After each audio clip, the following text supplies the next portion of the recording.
My name Edmund Yakani, Executive Director of CEPO. I would like to take this opportunity to congratulate His Excellency President of Djibouti, who is the sitting chair of IGAD, for commissioning IGAD Head of States and Government Extraordinary Summit on the Political Development in South Sudan, with his working team being IGAD Special Envoy and Executive Secretary. I would like to say thank you very much. This is a strong demonstration of solidarity with the common citizens of South Sudan, and this is the demonstration of the purpose why IGAD was established. Thank you very much. As a civil society who is a signatory to our access, allow me to take this opportunity to raise some concerns that the IGAD Head of States and Government Summit should consider tomorrow in regards to resolutions for finding amicable solution to the unfolding political situation in South Sudan. The issues are as follow.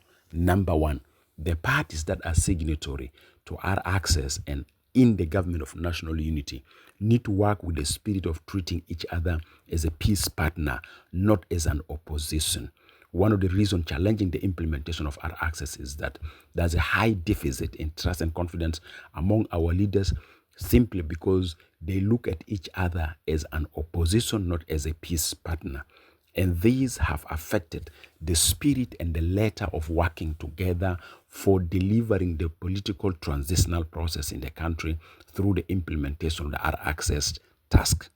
Number two, the mechanisms of the presidency need to conduct regular meetings for sorting out any misunderstanding or disagreement that may emerge during the implementation of any task of the pending task of the R access.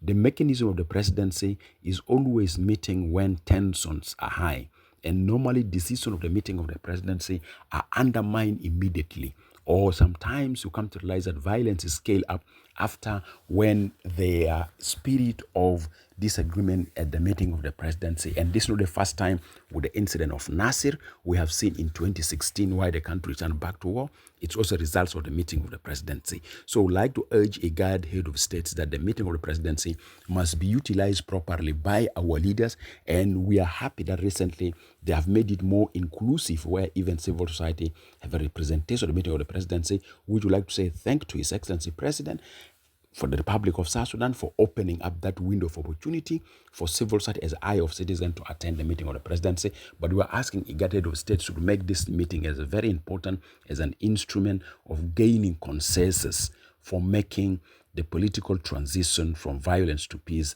more successful in South Sudan.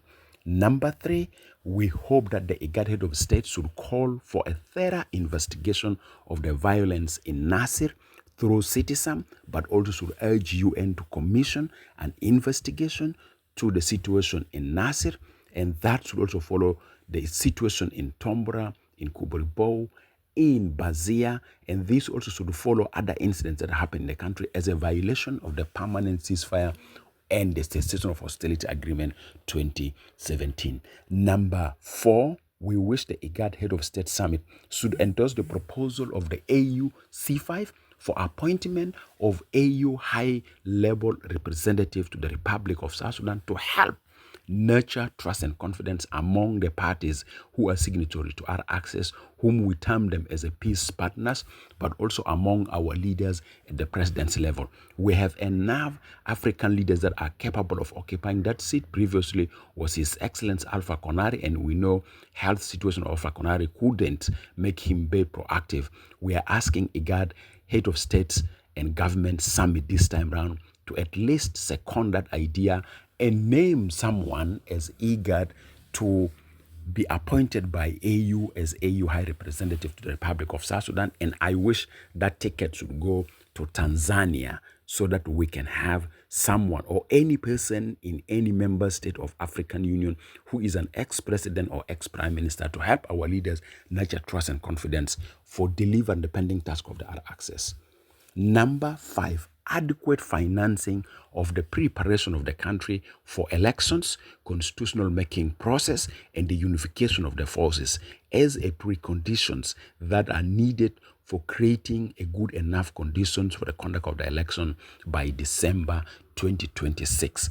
Elections stand out as the only viable peaceful means for transition the country from political instability to stability. And I wish that IGAD, head of states and government summit, will make a concrete decision on the fate of the elections.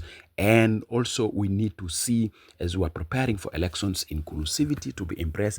And that's why I would like to appeal to the IGAD head of states and government summit to make the ongoing peace mediation in Kenya between the government and the other opposition that are non-security to our access, known as Tumaini, as a priority. We hope that IGAD head of states will legitimize for us the process of Tumaini in line of widening or opening up the political space with the principle of inclusivity within the parameters of our access, so that at least the country will transition from violence to peace in an inclusive manner where all political actors are involved. Finally, I would like to urge IGAD, head of states and governments, to ensure that South Sudanese are provided unrestricted or what is called open civic and political space for interaction among themselves to nurture the confidence and trust on the R access, which will lead to the ownership of the R access.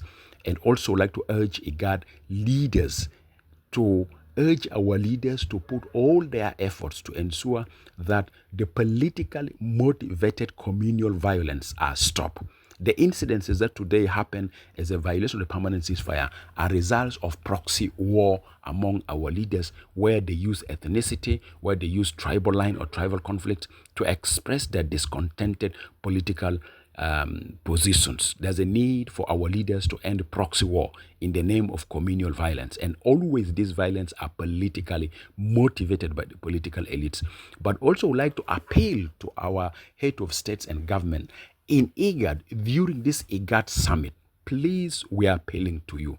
There's a need for you as the head of states of IGAD to make a very strong statement on the misuse of social media within IGAD region by some of our population that are either within the region or outside the region, using social media for nurturing culture of hate speech, hostile propaganda, misinformation and disinformation, which contributed largely for scaling up deadly violence among our citizens, human rights violations among our citizens, and creating a political instability. We have seen recently in South Sudan with the case study of the issue of Nasir, where hate speech, hostile propaganda, misinformation, disinformation was highly raised by our citizens within the region and outside the region. And we hope that IGAD head of states will ask other governments across the globe to help in fighting the culture of hate speech, hostile propaganda, misinformation, and disinformation, which is leading normally to violence, human rights violation,